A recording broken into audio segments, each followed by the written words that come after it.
don't give me difficult questions to No, answer. no questions. No. I think you have all answers now. So, okay. So I need to start over again. Yes, yes. Okay. So it's why do you since when did you go into education? You said 16 years, right? Yes. I don't count my age. Yeah, Okay. okay. All right. Yeah. Okay. All right. My son is 16. Okay, that's how I started my education. So it started off with knowing my son has learning challenges, and at that point of time, being a mother, I didn't know what was those learning challenges. So we went to seek a psychologist. She became my good friend by the end. She taught me a lot, and she literally told me that your son is different from others. So I said, okay, so how different? What is the differences, So we want to break it down as an adult, being very logic. And she said to me that he had ASD. So ASD, what it is, everything was like a bundle of questions into my head. And I remember when I came back home and I told to my parents, and they said that, what is ASD? What is it? So I quickly, at that point of time, 16 years ago, there was a little bit of Google, So I went to seek. It was more Yahoo than Google. So I went to seek. And I saw that ASD comprehended, autism spectrum disorder. So what is autism? So he's on the spectrum. Does it mean that he can go to a normal school? Does it mean, all these things came into my mind about his future. So this was one point. So how to help him? He faced a lot of difficulties in his learning through his learning. I don't know how to say it, but it's like his life is perpetual a learning experience. Even to today, how to cope socially, how to cope with his maths, how to cope with his English, how to cope with his science. Okay, and my son repeated P1 because a lot of teachers told me that he wasn't mature enough. And when he repeated, I felt that I was lost because I don't know how to help him. So I said the best way is to actually be an educator. So I was convinced to help him. So I got myself knowledgeable, and I bought books. I went on an obsession, So I used to attend a lot of seminar. I used to see videos, how to break a behavior, because he likes only to eat white rice. That was his food, white rice, how to break that. Every day was coming home, white rice, nothing else but white. You can't give him a tinted of color. So how can you feed a child with white rice only? So I had to invent colorful things for him to see, to tell him that this is this is that, you mix it together. So we did things together. So I found out that the bonding that I created with my son was actually very easy to communicate with him, even though he was not speaking well. He spoke already at the age of 5. And I became very obsessed about how to break him in terms of his mental barrier. Yeah, and obviously, what is he thinking? What motivates him? This was my thing: how to motivate him to do certain things, how to communicate. Then I found out that I went to a child psychology course, and it's like, sometimes when you are at the end of a road, and you look up at yourself and say, "Please give me some answers. Please." You're speaking to Almighty, And so I went to a child psychology course, and the biggest stressor in every child is the motivation. So how do you motivate your child? That's the question. To my child, I knew how to motivate him, because I use a lot of encouragement, a lot of praise, a lot of smaller chunk things that he can do by himself, being more autonomous.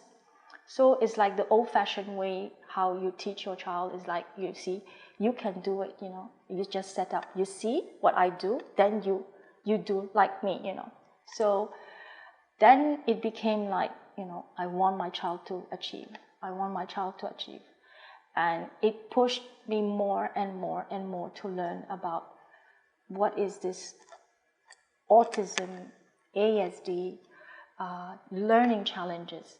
I never like to use the word autism, because I feel it's a word, it's a label, and but autism itself, it has a lot of compound, because you have a lot of ADHD or ADD, then you have a lot of small cores around, and to me it doesn't define your child. Even he has autism, even he has learning challenges or dyslexia, he needs to be motivated and solve his own problem, because we are there for him for the present time, but we won't be there for him in the future. And this was my fear. What is he going to do when he will be an adult?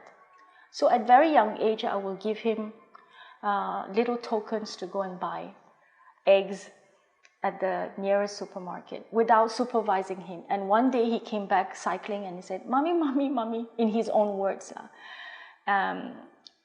All the eggs fell. And I said to him, "All the eggs?" And he said, "All the eggs." And I said, "Okay, how many eggs fell?" He said, "All of them." So I quickly went to the store, and he dragged me, and then he said, "We need to pay for the eggs, because he accidentally dropped something." So I paid for the eggs. It was not a lot, but I paid for the eggs. I paid for his mistake. I did not reprimand him, because I thought that he came to me and said to me that, I did a mistake, and he acknowledged it, and therefore I went, to solve his solution. So little by little, I came that he can do things by himself. I gave him more things to do by himself. So it gave him more a sense of self-efficacy. And with that self-efficacy, it made him more mobile and not depending on others.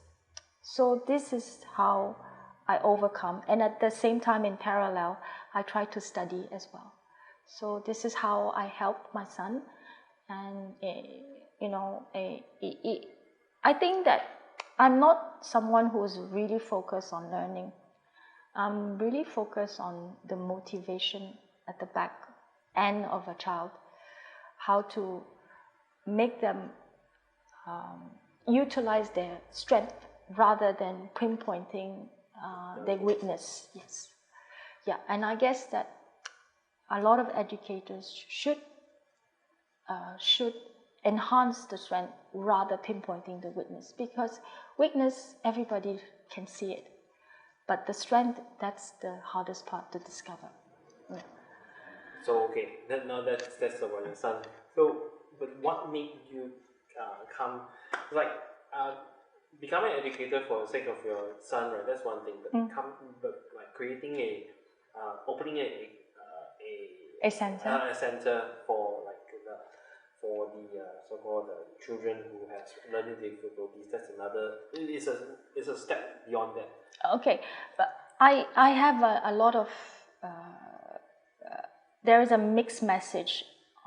I guess that this center is a bit of me and is a bit of my son. The part of me is the linguistic part of me. Okay, so a lot of people will say, "Wow, you are mixing linguist and and special needs, but how can you do that?" Well, I guess that I don't know. It's just that the part of me and the part of my son, that's why it's Chicky and Olive, Chicky is the smaller part and Olive is the adult part. And it came together because of maybe my opening towards the culture and my diversity. I came to understand that that you have to have an open mind and you have to learn to explore. So yes, this learning center is about linguistic and also special needs, because I know that special needs children does not have time to play. They are always working. They're always on paper because they need to catch up with the syllabus. And you see, this is really, all the things in here are for children to play. You don't restrain them. You don't tell them, no, you cannot play this, you cannot play that. This is where they are. They like to play Lego. They play Lego. They like to go to, they have their own little world. And sometimes, it's like breathing space. That's why this is how I come across that they needed that too.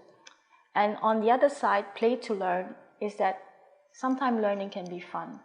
The same concept, if you use a little bit of creativity, you can actually unblock and you can let the child see and use your way, and they will try to diversify. So like simple thing, model. Model is the hardest part to visualize. But if you don't give them a concrete way of showing the model, then how do you want them to solve the problem? So yeah, the learning part also comes in play.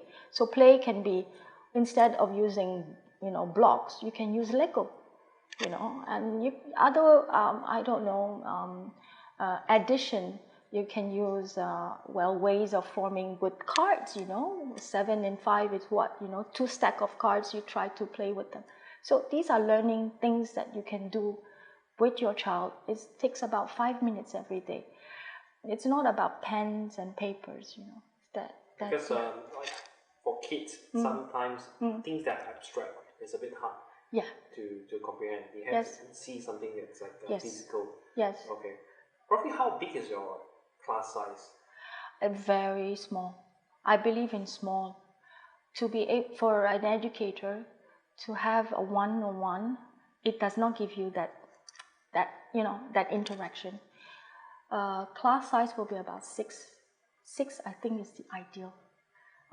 For children with learning challenges, those who has profounder, 3. Then you can really give the attention on about 2 hours, because that 2 hours will give them a break. They're seeking for that break. The break is for that carrots, telling, okay, you finish that, you will have your break. You finish that, you will have the break. Because you cannot extend their learning. Their mind cannot take as much as a normal person. So you need to give them in chunks. We call it in chunks. So yeah, so the 2 hours will be about half an hour break. So really sitting down and doing things will be 1 hour, 1 hour and 20 minutes. It's not too bad for a P2, P3. So, but as I said, you need to give them breaks. Otherwise, they will just revolting to do work. Really. How in what way would they revolt? Negotiate. They would negotiate. Yes, they will negotiate. The first thing, if you see a child negotiating with you, they will say, okay, so if I do this, what would I get? This is a term of negotiation. Every child will use it. So if I do this, what will I get? Usually it's the iPad they will request. So if I do this, will I get a treat or something? So in return that, I produce that much, but you have to give me that much, They will ask for, it's a negotiation. But in terms of, we try not to give them this negotiation, but give them the play part. That's mean the break is the play part. That's it. Okay, you finish that. Now your reward is a play. Your reward is. So do not give them something to negotiate on. Instead, let them something to expect. You have to be the one to negotiate with them. Don't give them the chance to negotiate with you, because it will become a habit. Whenever they go out, let's say they don't finish their meal, they will try to negotiate. If they don't get what they want, the tantrum will come. So you have to apprehend this is a behavior. So this applies to normal kids? Yes. The behavior part you can't change. A child will always try to find their own way, which they can ultimately is to get what they want, okay? So yeah, they will find their own ways. And they're very tricky. There are some of them, even though with learning challenges, they can be very tricky, So yeah. So I don't know, it's just that I feel that children should, for a child to trust you, you need first to give. You need to be the giver. Because if you are not the giver, then the child will say, okay, you're always asking me about things. You're not giving, you're asking me. So to cut off this asking, you have to be the giver. Yeah. So you give them. Okay, let's say, okay, they do for learning challenges, children's studio. Okay, you do 10 questions. So the first thing you are, okay, 10 now, not more than 10 now. But you are great. You can do more than that, So these are the way you can negotiate. Not as an adult, you have to be smarter than them. This is why we are adults, You have to give them the praise behind. So easy peasy lemon squeezy. You have to invent things to make them feel that they are there, So yes, these are techniques that I've learned before. Yeah. Okay. Yeah.